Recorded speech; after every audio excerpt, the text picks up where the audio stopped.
सुल्तान Salahuddin Ayyubi के camp में 6-6, 8-8, 10-10 छापामारों के हिसाब से स्कीमें बन रही थीं। सुल्तान अय्यूबी ने अपनी फौज से कोई खिताब नहीं किया, कोई जोशीली तकरीर नहीं की। उसकी नजर उस जमीन पर थी जिस पर उसे लड़ना था। उस जमीन के खद्दोखाल से वो ज्यादा से ज्यादा जंगी फायदा उठाना चाहता था। उसने जो भी बात की अपने सीनियर और जूनियर कमांडरों से की, और वो भी हकीकत की बात की। कभी कभी वो इस वजह से जज्बाती हो जाता था कि उसके मुसलमान भाई फलस्तीन की राह में हायल हो गए हैं और मुसलमान के हाथों कत्ल होंगे। इसका उसके पास कोई इलाज नहीं था। वो सुलह और अमन के लिए एलची भेजकर अपनी तौहीन करा चुका था। अब वो तसादुम के लिए पूरी तरह तैयार था। उसने मिस्र से आई हुई कुमक को अपनी स्कीम के मुताबिक तकसीम कर दिया था और दुश्मन के इंतजार में बेचैन हो रहा था। उसने अपने मुशीरों से इस ख्याल का इजहार भी किया था कि दुश्मन शायद ये चाहता है कि पहाड़ियों से निकलकर उस पर हमला किया जाए। सुल्तान अय्यूबी चट्टानों से निकलने से गुरेज कर रहा था। वो दुश्मन को पहल करने का मौका दे रहा था। वो अगर चाहता तो अपने छापामारों से दुश्मन के कैंपों में तबाही मचा सकता था। ये उसका खुसूसी तरीका जंग था, लेकिन उसने छापामारों को भी इस्तेमाल न किया। वो दुश्मन की चाल और हरकत देख रहा था। दमिश्क में नूरुद्दीन जंगी मरहूम की बेवा ने अपना एक और महाज खोल रखा था। जब से सुल्तान अय्यूबी दमिश्क से निकला था, उस अजीम औरत ने लड़कियों की एक रजाकार फौज तैयार करनी शुरू कर दी थी। लड़कियों को जख्मियों को मैदान जंग से उठाने, खून रोकने और इब्तिदाई मरहम पट्टी की तरबियत दी जाती थी, लेकिन जंगी की बेवा उन्हें तेगजनी, नेजाबाजी और तीरंदाजी की तरबियत भी दे रही थी। इस मकसद के लिए उसने चंद एक तजुर्बाकार मर्द अपने साथ रखे हुए थे। उसे मालूम था कि सुल्तान अय्यूबी महाज पर औरत की मौजूदगी को पसंद नहीं करता, और ये तो सोचा भी नहीं जा सकता कि वो लड़कियों को फौज में शामिल करेगा। उसके बावजूद जंगी की बेवा लड़कियों को जंगी तरबियत दे रही थी। वहां कैफियत ये थी कि किसी को ये कहने की जरूरत ही महसूस नहीं होती थी कि वो अपनी बेटी को मरहम पट्टी वगैरह की तरबियत के लिए भेजा करे। लोग अपनी बेटियों को तरबियत के लिए भेजकर फख्र महसूस करते थे। 10-12 साल की उम्र के बच्चे अपने तौर पर लकड़ी की तलवारें बनाकर तेगजनी करते रहते थे। जंगी की बेवा की फौज में 4 लड़कियों का इजाफा हुआ। उनमें एक तो फातिमा थी, जिसे सुल्तान अय्यूबी का एक छापामार जासूस हर्रान से बल्कि गुमश्तगीन के हरम से निकाल लाया था। दूसरी मूसल के खतीब इब्न अल मख्तूम की बेटी मंसूरा थी।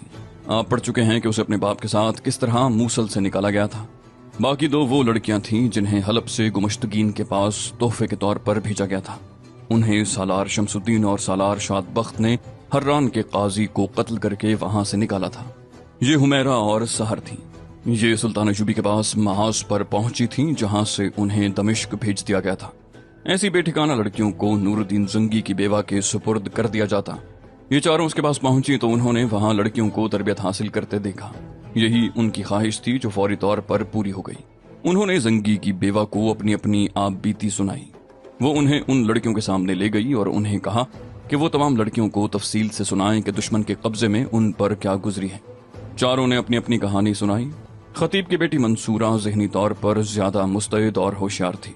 उसने लड़कियों से कहा, औरत कौम की आबरू होती है। दुश्मन जब किसी शहर पर कब्जा करता है तो उसकी फौज सबसे पहले औरतों पर हल्ला बोलती है। तुमने उन 2 लड़कियों हुमैरा और सहर से सुन लिया है कि जो इलाके सलीबियों के कब्जे में हैं, वहां सलीबी मुसलमानों के साथ कितना हौलनाक सलूक कर रहे हैं। वहां किसी मुसलमान लड़की की इज्जत महफूज नहीं। खुदा न खास्ता दमिश्क भी उनके कब्जे में आ गया तो तुम्हारा भी वही हशर होगा। अगर हमने खून की कुर्बानी देने से गुरेज किया तो सलीबी हमारे आका बनकर रहेंगे। उन्होंने हमारे बहुत से उमरा को खरीद लिया है। अब सलीबी भी तुम्हारे दुश्मन और मुसलमान उमरा भी तुम्हारे दुश्मन हैं।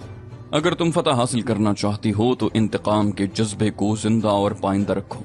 मेरे मोहतरम वालिद कहा करते हैं कि जो कौम उन मासूमों को फरामोश कर देती है जो कुफार की बर्बरियत का शिकार हुए थे, वो ज्यादा देर जिंदा नहीं रह सकती। मेरी बहनों, मैं मोहतरम सुल्तान सलाहुद्दीन अय्यूबी की मुरीद हूँ। उनके नाम पर सूली चढ़ने को तैयार हूँ, लेकिन मुझे उनका ये उसूल पसंद नहीं कि औरत महाज पर न जाए। उन्होंने जो सोचा है ठीक ही सोचा है, लेकिन औरत को कमजोर समझा जा रहा है। नौजवान और खूबसूरत लड़कियों को हरमों में ठूंस दिया जाता है। हमें मर्द की तफरीह का जरिया बना दिया गया है। इस तरह कौम की आधी कुव्वत बेकार होकर रह गई है।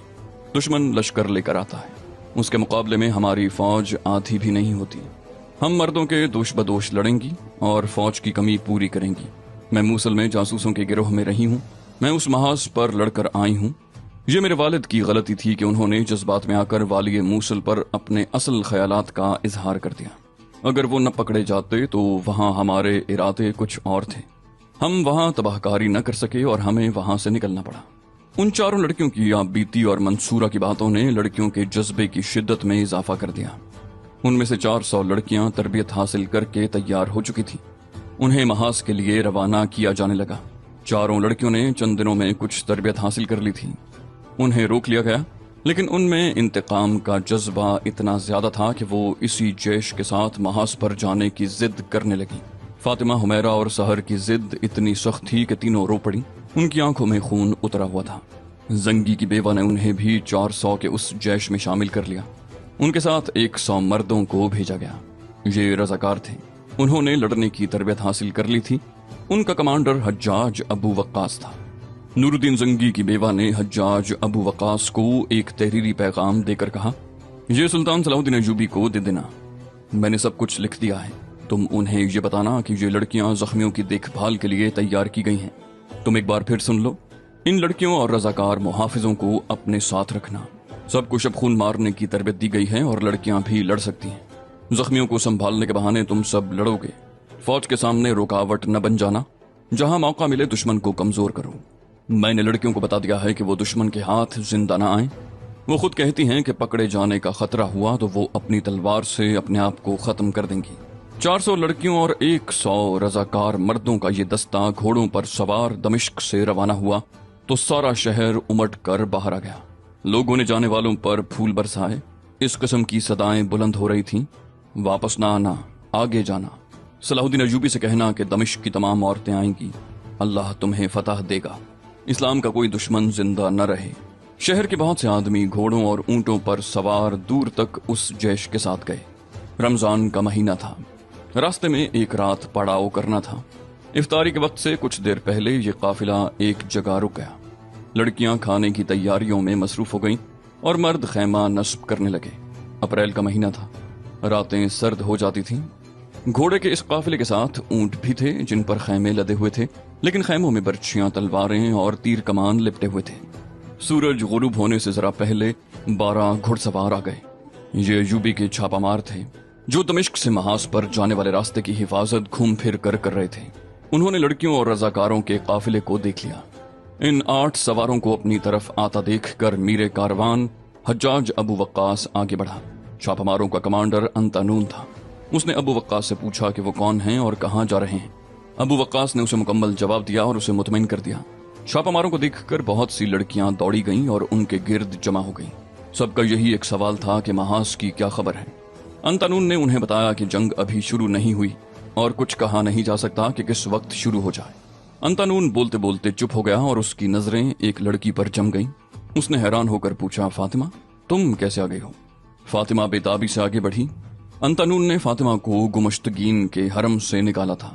ابو وقاص نے انتانون سے کہا کہ وہ افطاری ان کے ساتھ کریں اور کھانا بھی انہی کے ساتھ کھائیں۔ سب بکھر گئے، ہر کوئی کسی نہ کسی کام میں مصروف تھا۔ انتانون اور فاطمہ نے اتنا سا موقع پیدا کر لیا کہ انتانون نے اسے رات کو ملنے کی ایک جگہ بتا دی۔ دمشق سے دور اس ویرانے میں اذان کی صدائے مقدس گونجی۔ سب نے روزہ افطار کیا، نماز پڑھی اور کھانا کھایا۔ سب دن بھر کے تھکے ہوئے تھے، جنہیں سونا تھا وہ سو گئے۔ لڑکیوں نے ٹولیوں میں بٹ کر گیت گانے شروع کر دیے۔ چھاپا ماروں نے ان سے کچھ دور اپنا ڈیرا جما لیا۔ انتانون اپنی پارٹی کو یہ کہہ کر چلا گیا کہ وہ ادھر ادھر دیکھ بھال کرنے جا رہا ہے۔ فاطمہ چپکے سے لڑکیوں میں سے غائب ہو گئی۔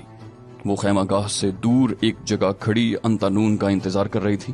انتانون بھی آ گیا۔ فاطمہ کے ساتھ اس کی پہلی ملاقات حران میں ہوئی تھی۔ اس وقت انتانون سلطان ایوبی کا جاسوس تھا۔ اس نے اس لڑکی کو صرف اس لیے پھانسا تھا کہ وہ حران کے حکمران اور سلطان ایوبی کے دشمن گمشتگین کے حرم کی لڑکی تھی۔ اسے وہ اپنی جاسوسی کے لیے استعمال کرنا چاہتا تھا۔ حالات کچھ ایسے ہوئے کہ فاطمہ نے ایک صلیبی مشیر کو قتل کر دیا اور انتانون گرفتار ہو کر فرار ہوا اور فاطمہ کو ساتھ لے آیا۔ سلطان ایوبی نے فاطمہ کو دمشق بھیج دیا اور انتانون اپنی درخواست پر چھاپا مار دستے میں شامل ہو گیا۔ اتنے دنوں کے بعد فاطمہ اسے اچانک مل گئی تو انتانون نے بڑی شدت سے محسوس کیا کہ اس کے بغیر اس کی زندگی روکھی پھیکی ہو گئی ہے اور یہ لڑکی اس کے دل میں اتر گئی ہے۔ یہ تعلق صرف اتنا ہی نہیں تھا کہ لڑکی کو جاسوسی کے لیے استعمال کرنا تھا، کچھ ایسی ہی کیفیت فاطمہ کی تھی۔ ان کی ملاقات جذباتی تھی۔ انتانون نے فاطمہ سے کہا، فاطمہ ہمارا فرض ابھی پورا نہیں ہوا، मैं हर्रान में भी अपना फर्ज पूरा न कर सका। तुम्हें वहां से निकाल लाना कोई कारनामा नहीं था और ये मेरे फराइज में शामिल भी नहीं था। मैं सुल्तान के आगे शर्मसार हूँ और मैं अपनी कौम के आगे भी शर्मसार हूँ। मैं छापामार दस्ते में इसलिए शामिल हुआ हूँ कि फर्ज पूरा न कर सकने के गुनाह का कफारा अदा कर सकूं। सुल्तान मोहतरम ने मुझ पर जिम्मेदारी आयद कर दी है कि इन 7 छापामारों की कमान और क़यादत मुझे दे दी है। एक बार फिर तुम मेरे रास्ते में ना आ जाना। मुझे तुमसे मोहब्बत है, लेकिन मुझे पहले फर्ज अदा करने दो। फातिमा ने कहा, मैं भी फर्ज अदा करने आई हूँ, मैं गुमश्तगीन को कत्ल करने आई हूँ। अंतनून ने कहा, नामुमकिन। मोहतरम सुल्तान औरत को महाज से बहुत दूर रखता है, वो शायद तुम सबको वापस भेज दे। फातिमा ने गुस्से से कहा, मैं वापस नहीं जाऊंगी। मैं साबित कर दूंगी कि औरत हरम के लिए नहीं, जिहाद के लिए पैदा की गई है। अंतनून, मेरी ये ख्वाहिश पूरी कर दो कि मुझे अपने साथ ले चलो, मुझे मर्दाना कपड़े पहनाकर अपने साथ रखो। अंतनून ने कहा, ऐसा नहीं हो सकता। अगर मैं तुम्हें अपने साथ रख भी लूं तो मेरी तवज्जो तुम पर लगी रहेगी, मैं अपना काम नहीं कर सकूंगा, और अगर मैं पकड़ा गया तो मुझे इस जुर्म में कैद खाने में डाल देंगे कि मैंने एक लड़की अपने साथ रखी। मेरी और तुम्हारी नीयत कितनी ही नेक क्यों ना हो, ये जुर्म मामूली नहीं। जंग जज्बात से नहीं लड़ी जाती, अपने आप को काबू में रखो। तुम जिधर जा रही हो उधर जाओ। हो सकता है सुल्तान तुम सबको जख्मियों की मरहम पट्टी के लिए अपने साथ रख ले। फातिमा ने पूछा, तुम फिर मिल सकोगे? अंतनू ने जवाब दिया, शायद कहीं जिंदा या मुर्दा मिल जाऊं। छापामार अपने मुताल्लिक बता नहीं सकता कि वो किस वक्त कहाँ होगा और उसकी लाश कहाँ से मिलेगी। छापामारों की लाशें मिला नहीं करती, वो दुश्मन की जमीयत में जाकर मरा करते हैं। जिंदा रहा तो सीधा तुम्हारे पास आऊंगा। फातिमा ने कहा, हो सकता है तुम जख्मी हो जाओ तो मैं ही तुम्हारी मरहम पट्टी करूं। अंतनून ने कहा, छापामारों की मरहम पट्टी दुश्मन क्या करता है? फातिमा, जज्बात में ना आओ, हमें जज्बात को भी और एक दूसरे को भी कुर्बान करना पड़ेगा। अगर तुम ये चाहती हो कि तुम जैसी लड़कियां हरमों में न जाएं और वो सलीबियों के वहशीपन से बची रहें, तो मेरा ख्याल दिल से निकाल दो।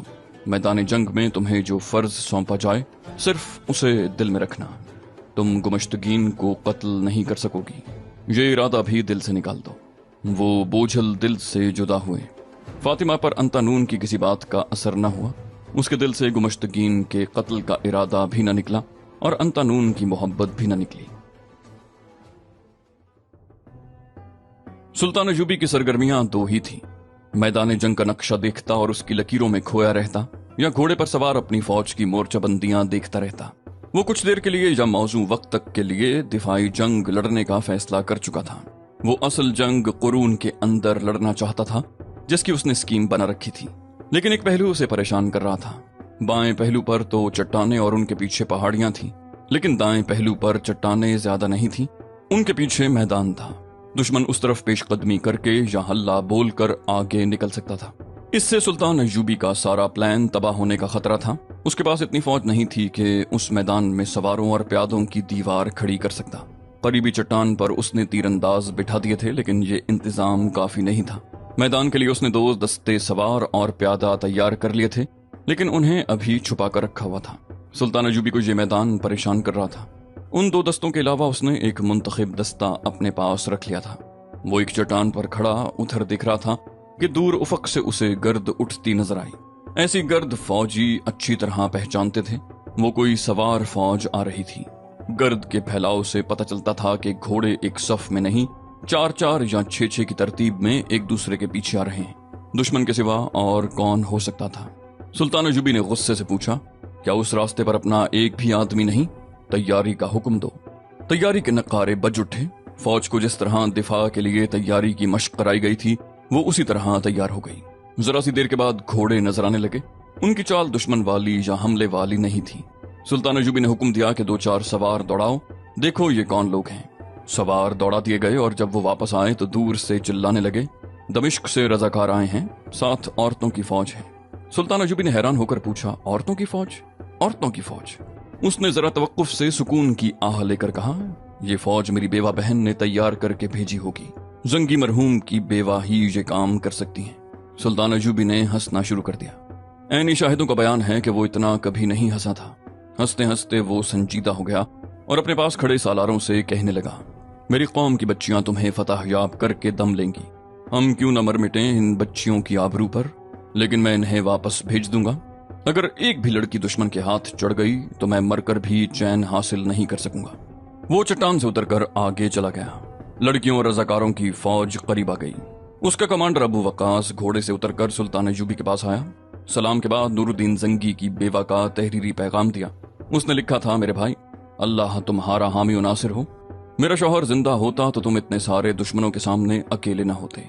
मैं तुम्हारी कोई मदद नहीं कर सकती। जो मुझसे हो सकता था वो पेश कर रही हूँ। इन लड़कियों को मैंने जख्मियों को संभालने और जख्मों की मरहम पट्टी की तरबियत दिलाई है। दवाइयों का जखीरा भी भेज रही हूँ। 100 रजाकार भी साथ हैं। बूढ़े फौजियों ने इन्हें जंगी तरबियत दी है। तकरीबन तमाम को शब खून मारने की मशक कराई गई है। ये सब जोश और जज्बे वाले हैं।